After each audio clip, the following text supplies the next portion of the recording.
नमस्कार, स्वागत है आपका संसद टीवी पर। मैं हूं मनोज वर्मा और आप देख रहे हैं हमारा खास कार्यक्रम मुद्दा आपका।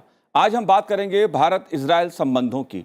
इस मुद्दे पर बात इसलिए करेंगे क्योंकि इजरायली संसद नेसेट के अध्यक्ष अमीर ओहाना शुक्रवार से अपने 4 दिवसीय भारत दौरे पर हैं। इजरायली प्रधानमंत्री बेंजामिन नेतन्याहू के करीबी ओहाना पिछले साल दिसंबर में कार्यभार ग्रहण करने के बाद अपनी पहली आधिकारिक विदेश यात्रा पर भारत आए हैं।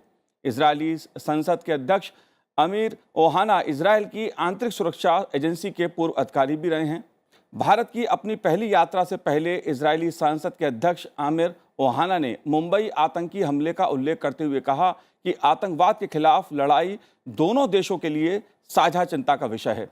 आतंकवाद के खिलाफ लड़ाई सभी मुक्त देशों, खासकर भारत और इजरायल जैसे दो देशों के लिए एक जरूरत है। इजरायली संसद के अध्यक्ष अमीर ओहाना की भारत यात्रा क्यों महत्वपूर्ण है? मौजूदा वैश्विक परिस्थितियों में भारत इजरायल के संबंध क्या महत्व रखते हैं? मुद्दा आपका में इजरायल भारत संबंधों से जुड़े विभिन्न पहलुओं पर बात करेंगे और इन्हें समझने की कोशिश करेंगे। और जो इजरायली संसद के अध्यक्ष हैं ओहाना, उन्होंने भारत के लोकसभा के अध्यक्ष ओम बिरला जी से भी मुलाकात की, उनसे भेंट वार्ता की और साथ ही भारत के उपराष्ट्रपति और राज्यसभा के सभापति जगदीप धनखड़ जी से भी उन्होंने भेंट की। दोनों देशों के द्विपक्षीय संबंधों पर भी बात हुई। बहरहाल ये यात्रा क्यों महत्वपूर्ण है और क्या संदेश है इस यात्रा का, इसे समझने की जरूरत है। मेरे साथ इस समय स्टूडियो में मौजूद हैं इंडिया फाउंडेशन के निदेशक सेवानिवृत्त मेजर जनरल ध्रुव सिंह कटोच साहब। ध्रुव जी, आपका स्वागत है संसद टीवी पर। साथ ही हम बात करेंगे विदेश मंत्रालय के पूर्व सचिव पिनाक रंजन चक्रवर्ती जी से। पिनाक जी, आपका भी स्वागत है संसद टीवी पर। और मेरे साथ विदेश मामलों के जानकार पथिकृत पायन जी भी मौजूद हैं। पथिकृत जी, आपका भी स्वागत है संसद टीवी पर। लेकिन शुरुआत मैं पिनाक रंजन जी आपसे करूंगा। इजरायली संसद के अध्यक्ष की भारत यात्रा को आप कैसे देखते हैं? भारत संबंध की अगर हम बात करें तो इजरायल और भारत के संबंधों को लेकर एक लंबा इतिहास रहा है। आप कैसे देखते हैं इस यात्रा को? क्या संदेश है इस यात्रा का? देखिए, ये यात्रा इस समय पर हो रहा है जब इजरायल में काफी हलचल मचा हुआ है। वहां पे एक कानून जो पास हुआ है, जो जुडिशियल रिव्यू करने का, कि पार्लियामेंट को पावर दिया गया जुडिशियल रिव्यू, तो काफी हलचल है। वहां पे बहुत डेमोन्स्ट्रेशंस हो रही हैं और प्रधानमंत्री नेतन्याहू उसको, उस लॉज को उन्होंने इम्प्लीमेंट करने से अब रोक लगा दिया। तो इस समय पर जो कनेसेट के जो अध्यक्ष हैं, उनका यहाँ आना महत्वपूर्ण है। वैसे एक और कड़ी है हमारे बीच में, जो हाई लेवल विजिट्स की एक और कड़ी है। प्रधानमंत्री जी भी वहाँ गए थे और वहाँ से भी उनके प्रेसिडेंट आए थे, प्रधानमंत्री आए थे, सब लोग आते रहते हैं। तो ये एक नॉर्मलाइजेशन हो गया है हाई लेवल विजिट्स का, जो पहले नहीं था। तो मुझे लगता है कि ये एक और माइलस्टोन है कि इजरायल इंडिया में अब ये एक नॉर्मल फीचर बन गया है, जैसे बाकी देशों के साथ हमारा है हाई लेवल पॉलिटिकल विजिट्स। वैसे बाकी तो संबंध तो हमारे अच्छे ही हैं। वैसे इजरायल के सामने कई कई चैलेंजेस हैं अभी, तो उस पर बाद में बात हो सकती है। जी बिल्कुल, तमाम पहलू उस पर हम चर्चा करेंगे। लेकिन इजरायली संसद के अध्यक्ष अमीर ओहाना की यात्रा क्यों महत्वपूर्ण है? खास तौर से जैसा पिनाक जी ने कहा कि कुछ कानून को लेकर सवाल भी इजरायल में उठ रहे हैं, जो संसद से वहां पर पारित किया गया था, उसे लेकर सवाल उठ रहे हैं। लेकिन इस बीच भारत की अपनी यात्रा पर इजरायली संसद के अध्यक्ष अमीर ओहाना की उपराष्ट्रपति, भारत के उपराष्ट्रपति और राज्यसभा के सभापति जगदीप धनखड़ जी से मुलाकात और लोकसभा के अध्यक्ष ओम बिरला जी से मुलाकात भी एक खास मायने रखती है, खासतौर से अगर संसदीय संबंधों की हम बात करें। मैं आपसे जानना चाहूंगा इस बात को पथिकृत जी कि अगर संसदीय संबंधों की हम बात कर रहे हैं, उन रिश्तों की हम बात कर रहे हैं, उस प्रक्रिया की अगर हम बात कर रहे हैं, तो इस यात्रा को आप कैसे देखते हैं? देखिए, इसमें एक कंटिन्यूटी का एक उदाहरण दिया गया है कि चाहे कुछ भी हो जाए, इजराइल में भी जो डेमोक्रेसी है, थोड़ा बहुत वहाँ पे उछाल चलता रहता है, फ्रेजाइल थोड़ा है, कोएलिशन सरकार का एक सिलसिला वहाँ पे होता रहता है। लेकिन जो कोई भी सरकार वहाँ पे आता है, या कि कंटिन्यूटी है in terms of developing the relationship, जो ट्रेडिशनल रिलेशनशिप इंडिया इजराइल का है पिछले कुछ दशकों से, जहाँ पे agriculture, water, waste water treatment या फिर डिफेंस, साइबर सिक्योरिटी, इन सारे चीज़ों में काफी हद तक डेवलपमेंट या कोऑर्डिनेशन जॉइंट प्रोजेक्ट्स हुआ है। जैसे $40 बिलियन का डिफेंस इक्विपमेंट लिया गया है सिंस 1992 जब से डिप्लोमेटिक रिलेशन शुरू हुआ। लेकिन अभी एक क्रिटिकल स्टेज पे है। ये क्रिटिकल स्टेज समझना चाहिए। जियोपॉलिटिकली बहुत कुछ हो रहा है दुनिया में। अब देखिए साउथ चाइना सी में क्या हो रहा है, इंडो पैसिफिक रीजन में क्या हो रहा है। अब्राहम अकॉर्ड जो हुआ था उसके बाद जो I2U2 एक मिनिस्ट्रियल ग्रुपिंग हुआ जहां पे Israel, United Arab Emirates, United states और इंडिया है, उसमें एक मुहिम चलाई गई यूनाइटेड स्टेट्स की तरफ से कि इजराइल के साथ बाकी वहां पे जो अरबी देश हैं उनका रिश्ता बेहतर हो। उस वजह से उसके तहत काफी एक पॉसिबिलिटी बढ़ गया कि इंडिया में इन्वेस्टमेंट्स आए। अब इंडिया में कोविड के बाद जो रेसिलियंट सप्लाई चेन बनाने की एक मुहिम हिंदुस्तान के सरकार ने भी चलाई है ताकि डिपेंडेंस ऑन चाइना कम हो जाए। उस सिलसिले में इजराइल ये जो ट्रेडिशनल एरियाज है जहाँ पे रिलेशनशिप ऑलरेडी है, नेक्स्ट और कुछ एरिया है जहाँ पे बहुत सारा इन्वेस्टमेंट हो सकता है, जैसे आर्टिफिशियल इंटेलिजेंस, बिग डेटा, जैसे रिन्यूएबल एनर्जी, जैसे इलेक्ट्रिक व्हीकल्स। इन सारी चीजों में इजराइल वहां पे भी काफी कुछ किया है और वहां पे काफी कुछ इंडिया में इन्वेस्टमेंट्स होने की भी आसार है। जैसे I2U2 के तहत इंडिया और यूनाइटेड अरब एमिरेट्स और इजराइल की कोलैबोरेशन में यहाँ पे पॉसिबली कुछ हाइब्रिड रिन्यूएबल एनर्जी का प्रोजेक्ट 300 मेगावाट का शुरू हो रहा है। एक इंटीग्रेटेड फूड पार्क जहाँ पे $2 बिलियन इन्वेस्टमेंट आने वाला है I2U2 के तहत, वो होने वाला है। उसके बाद सेमीकंडक्टर एक बहुत बड़ी चीज है जहां पे इंडिया इजराइल के साथ कोलैबोरेट करना चाहता है, क्योंकि सेमीकंडक्टर के मामले में हम लोग काफी पीछे है। सारा सेमीकंडक्टर इंडिया में इंपोर्ट होता है। तो जो नेक्स्ट जनरेशन टेक्नोलॉजी है वहां पे इजराइल ये दिखाना चाहता है कि they are equally with us, जैसे ट्रेडिशनल एरियाज में है।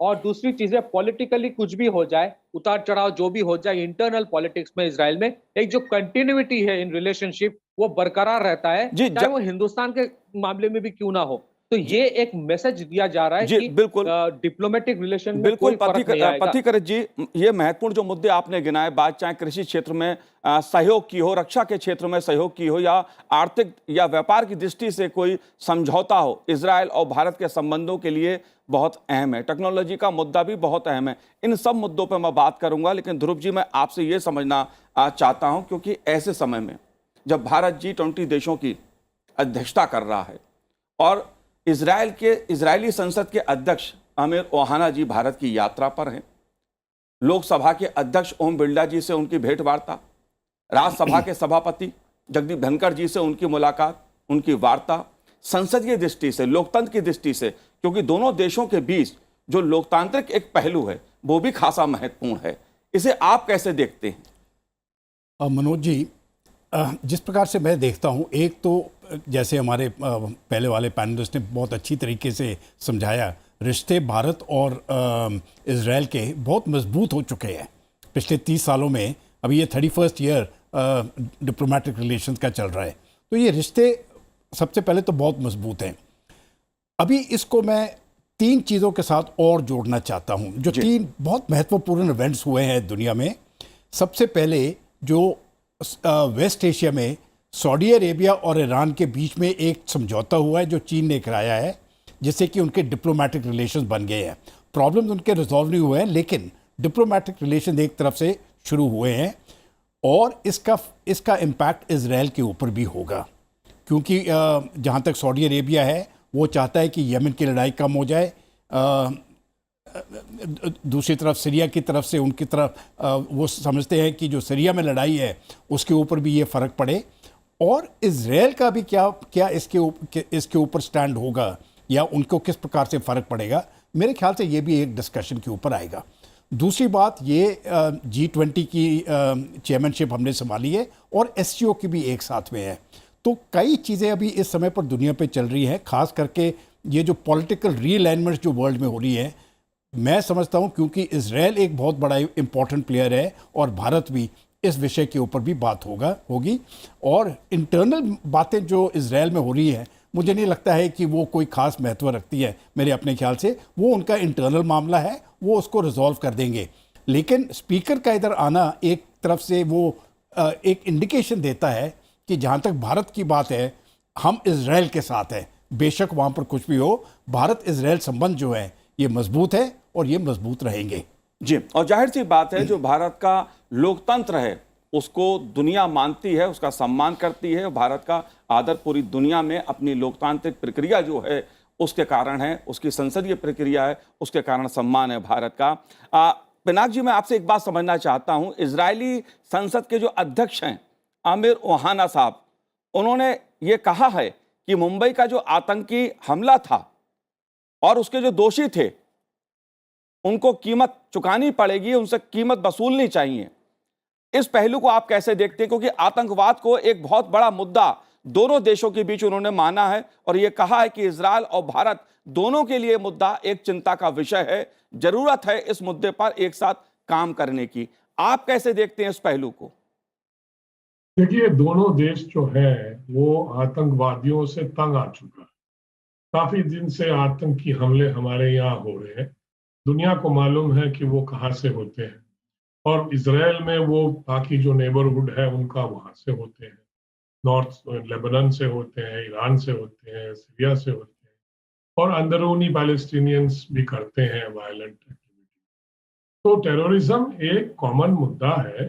टेररिज्म पे दोनों देशों ने काफी बातचीत भी करी है, अपने एक्सपीरियंसेस वगैरह जो भी है उसको शेयर किए हैं, और उसमें टेक्नोलॉजिकल कोऑपरेशन भी हुआ है कि टेक्नोलॉजी से, सर्वेलेंस से किस तरह से हम टेररिस्ट जो हैं, जो अपना प्लान बना रहे हैं, उसको पहले ही प्रिवेंटिव एक्शन लेके पकड़ा जाए। तो इस तरह में उनके साथ काफी गंभीर हमारे रिश्ते हैं और काफी उनके साथ कोलैबोरेशन है। तो टेररिज्म का मुद्दा तो इंडिया हमेशा उठाता रहा है, और बम्बई की जो जो जो हादसा हुआ था उसमें जूइश इजरायलीज भी मारे गए थे। उसमें वो जो सिनागोग पे अटैक हुआ उसमें इजरायलीज भी मारे गए। एक बच्चा, एक कपल थे वो मारे गए थे। वो बच्चा आज मेरे ख्याल बड़ा हो गया है, 14-15 साल का हो गया है। तो मुझे लगता है कि ये एक कॉमन थ्रेड है। आप जो रिश्ते हैं हमारे, जो हमारे रिलेशंस है, संबंध है, तो उसमें ये बड़ा एक इम्पोर्टेंट एजेंडा पॉइंट है कि किस तरह से हम इस पे मिलके हम लोग इसका मुकाबला कर सकें। जी, ध्रुव जी, इस पहलू को आप कैसे देखते हैं? क्योंकि आतंकवाद का जो मुद्दा है और भारत ने जिस तरह से वैश्विक स्तर पर आतंकवाद के खिलाफ लड़ने के लिए पूरी दुनिया से आह्वान किया, इजराइल भी आज उस बात को कह रहा है कि सभी को आतंकवाद के खिलाफ मिलकर लड़ना चाहिए। भारत और इजराइल के संबंधों में आतंकवाद एक ऐसा मुद्दा है जिस पहलू पर दोनों देश लगातार एक दूसरे का सहयोग करते आए हैं। आप कैसे देखते हैं उस पहलू को? देखिए, जहाँ तक मेरा अपना ख्याल है, आतंकवाद से तो भारत तो पिछले 50-60 सालों से लड़ रहा है, और जिस प्रकार से भारत ने तंगी उठाई है, आप ये कह सकते हैं, जिस प्रकार से आतंकवाद ने भारत को तंग किया इतने सालों में, अब जाके वो कंट्रोल में आया है। अभी भारत नहीं चाहता है कि ये फिर से दोबारा आतंकवाद की जो कीड़ा जिसको हम कह सकते हैं, ये पूरी दुनिया में फिर से फैले। और इजराइल और भारत और अमेरिका भी, अगर आप वेस्टर्न कंट्रीज़ को देख लें, तो सब यहाँ पर एकजुट मिले हैं कि टेररिज्म का मामला जो है वो किस प्रकार से ख़त्म किया जाए। तो यहाँ पर मैं समझता हूँ दोनों देशों का विचार जो है वो एक जैसा है, और ये टेररिज्म किस प्रकार से लड़ा जाएगा, फाइनेंशियल रिसोर्सेज से, किस प्रकार से टेररिस्ट की फाइनेंसेस बंद करना, और किस प्रकार से साइबर सिक्योरिटी का या साइबर डोमेन की मदद लेते हुए ये पहले से ही पता लगाना कि हमले कहाँ पर होने हैं और हो सकते हैं, और उन ठिकानों के ऊपर नज़र रखना और उनको नष्ट करना। ये मैं समझता हूँ एक तरफ से ये कोऑपरेशन का विषय बहुत स्ट्रॉन्ग विषय है, और ये आगे चलता रहेगा। तो टेररिज्म, क्योंकि पूरी दुनिया इसमें लिपटी हुई है, और इसको रोकना, मैं समझता हूँ, अगर दुनिया ने आगे बढ़ना है और डेवलपमेंट करना है, खास करके भारत और इजराइल ने, क्योंकि हम दोनों देश अफेक्टेड देश हैं जी, तो इसको आगे बढ़ाने के लिए मैं समझता हूँ ये कोऑपरेशन जरूरी है, और ये बिल्कुल उठाया जाएगा हाईएस्ट लेवल्स पर। बिल्कुल। पतिकरत जी, मैं आपसे आतंकवाद के मुद्दे पर, यह बात ठीक है कि भारत और इजराइल के बीच आतंकवाद एक ऐसा मुद्दा है जिस पर दोनों सहयोग करते आए हैं और दोनों के लिए ही एक मुद्दा अहम रहा है, लेकिन जो इजरायली संसद के अध्यक्ष हैं उन्होंने अपनी इस यात्रा से पहले जो महत्वपूर्ण बात कही, मुंबई पर आतंकवादी हमला जो हुआ था, उस मुद्दे को जो उन्होंने उठाया है, उसके क्या मायने हैं? क्या संदेश देना चाह रहे हैं इजरायली संसद के जो अध्यक्ष हैं? क्या मायने हैं उनके वक्तव्य के? ये संदेश तो ये है कि मुझे तो लगता है कि वो ये कहना चाहते हैं कि वो भूले नहीं कि जो हुआ था और जिस तरह से ज्यूइश लोगों को भी नुकसान पहुंचा, और एक शेयर्ड मतलब हम लोगों का तो एक शेयर्ड डेस्टिनी है, दोनों देश जिस तरह से भुगते हैं। और मैं एक चीज कहना चाहता हूं कि G20 में एक जो अहम मुद्दा भारतवर्ष ने उठाया है कि जो यूनाइटेड नेशन है उसमें मल्टीलैटरल इंस्टीट्यूशंस जैसे यूनाइटेड नेशन, उसमें कुछ बुनियादी ढांचे में बदल की जरूरत है। और दूसरी चीज है, प्राइम मिनिस्टर ने हमेशा ये कहा है, हर एक प्लेटफॉर्म में उन्होंने ये कहा है कि यूनाइटेड नेशन को डिफाइन करना चाहिए कि टेररिज्म है क्या। आज तक यूनाइटेड नेशन ने टेररिज्म को डिफाइन नहीं किया, और इसी वजह से बहुत सारे ऐसे नॉन स्टेट एक्टर्स है, इसमें वो भी इंक्लूडेड है जो 26/11 के पीछे है, वो बरी हो जाते हैं।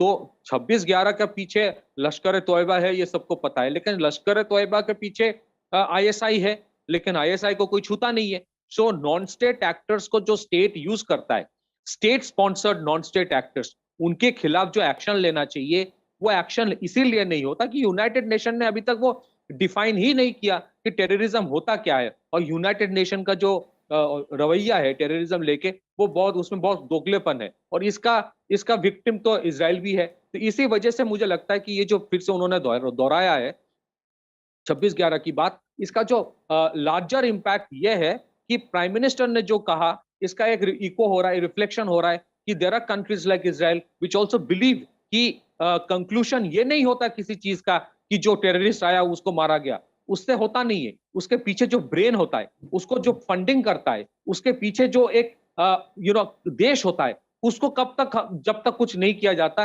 तब तक ये सिलसिला खत्म नहीं होगा।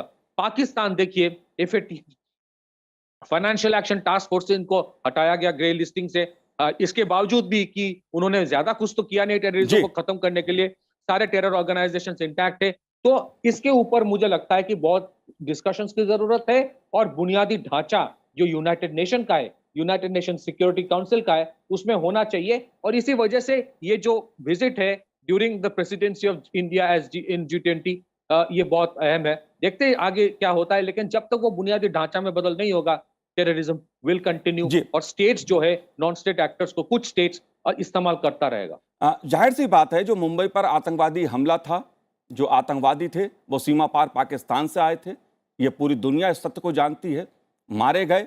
लेकिन अभी तक जो जड़ें, जिस तरफ आप इशारा कर रहे हैं पथिकरत जी, जो ब्रेन, जो आतंकवाद के पीछे तंत्र है, वो खत्म नहीं हुआ है। इजराइल की संसद के अध्यक्ष ने यह वक्तव्य देकर एक तरह से उस तरफ इशारा किया है कि जो इसकी जड़ में हैं, उनसे कीमत वसूलनी जरूरी है। ध्रुव कटोच साहब, मैं आपसे जानना चाहता हूं इस पहलू को, क्योंकि बात हम जब आतंकवाद की कर रहे हैं, ये बात ठीक है कि भारत और इजराइल दोनों आतंकवाद के मुद्दे पर एक दूसरे का सहयोग करते हैं, लेकिन रक्षा संबंधों की जब हम बात करते हैं तो उसमें दोनों देशों की जो प्रतिबद्धता है, उस बात को भी आज जो इजरायली संसद के अध्यक्ष हैं उन्होंने दोहराया है कि दोनों देश इस चीज के लिए प्रतिबद्ध है कि रक्षा संबंध मजबूत हों। इसके क्या मायने हैं, उसको आप कैसे देखते हैं? देखिए, मैं सिर्फ एक बात इसमें मान, देखिए कोऑपरेशन तो बहुत हुआ है। जब हमारे प्रधानमंत्री नरेंद्र मोदी जी गए थे इजराइल में, तो 7 एग्रीमेंट साइन हुए। जब उनके 2018 में उनके प्रधानमंत्री आए नेतन्याहू, तब भी एग्रीमेंट साइन, 4 एग्रीमेंट्स और साइन हुए।